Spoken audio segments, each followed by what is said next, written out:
So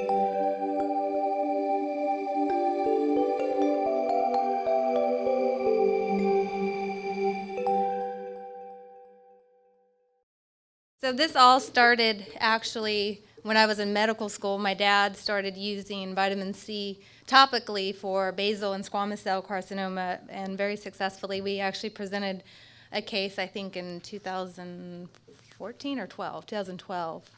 And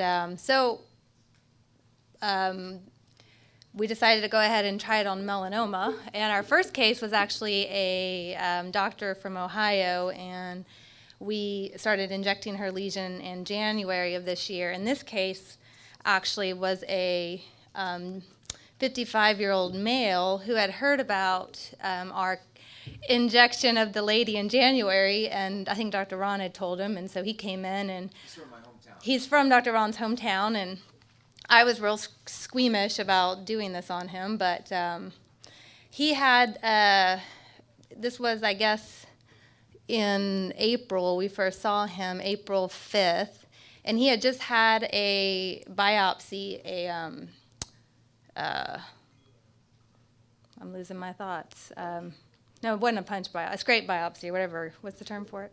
Anyhow, he had this lesion on his triceps for about many years, and over the last year and a half it was growing, and so he went in for a biopsy, and I wrote down what the biopsy said. It was a melanoma to a breast flow depth of at least 5 millimeters and a Clark's level and blah, blah, blah.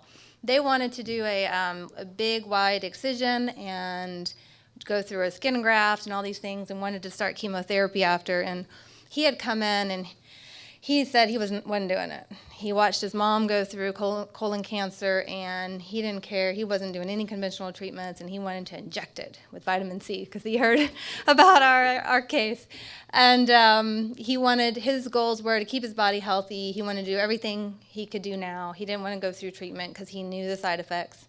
And he said, I don't quit. I'm not going to quit. That's what he told me. So we began injecting it on April 5th. And so this was the only picture I had before. This was actually from his medical records from the scrape biopsy he had done in March. And so this was April 5th, right before we injected the lesion. I don't know if you can see the pictures well. We use sodium ascorbate, or your regular vitamin C used for injections, and I added a cc of bicarb. Don't ask me why. I thought it wouldn't hurt if we added bicarb to it. He said it was about a 5 out of 10 on the pain scale. He got used to it eventually. But we injected it on April 5th, and then also during that time he was doing 75-gram IVC once a week. He completely changed his diet. He was this typical SAD diet. He went on very high vegetables, hardly any meat, no sugar, no grains. He ate a lot of omega-3s, no trans fats. He had a very high trans fat level on his labs. And I told him at home to clean it with hydrogen peroxide and also apply a mixture of ascorbic acid powder, the pure ascorbic acid powder, mixed with water. And I just said, just mix it with water, paste, and apply it twice a day. And then eventually he started using the liposomal, so he used a mixture of both. And he left it uncovered. He was a construction worker, so he covered it while he was working. And then he took all those other supplements over there as well, based on labs.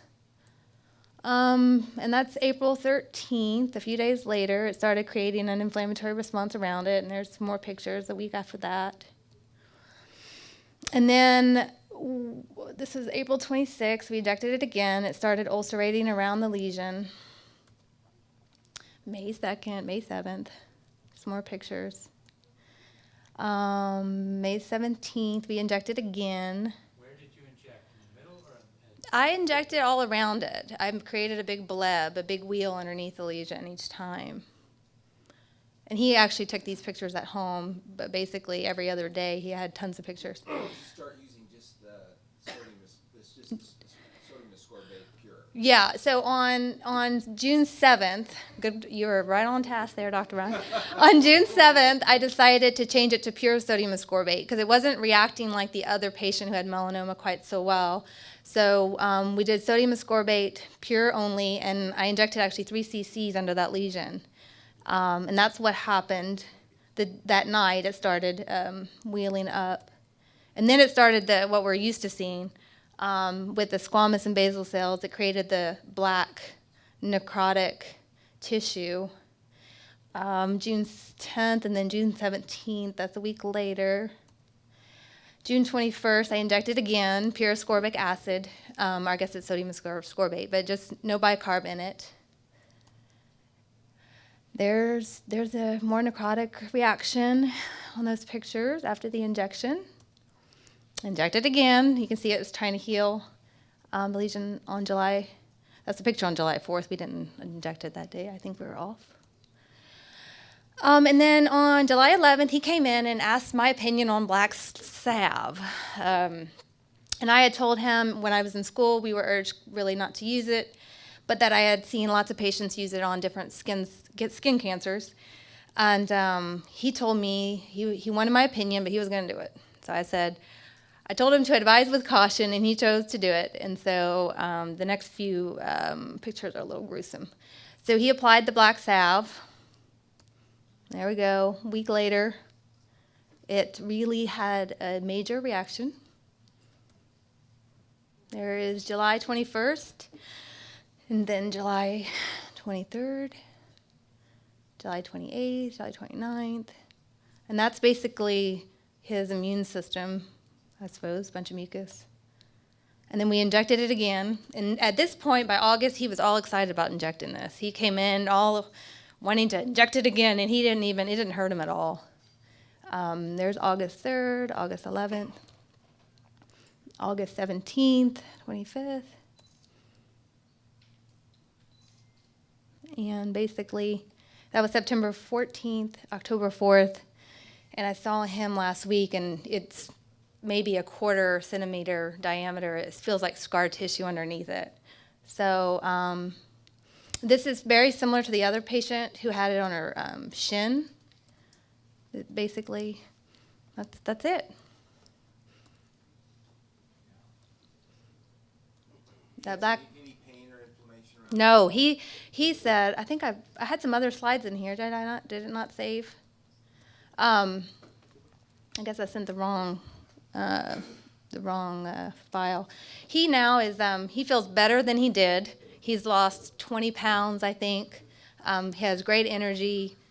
He didn't even know he felt bad until he feels so good. He's very happy so far. He's no pain, nothing. He didn't really, throughout this whole, even when it looked like this, he didn't report much pain. So, I mean, literally within 3 weeks, that thing healed up pretty quick. So. That's it.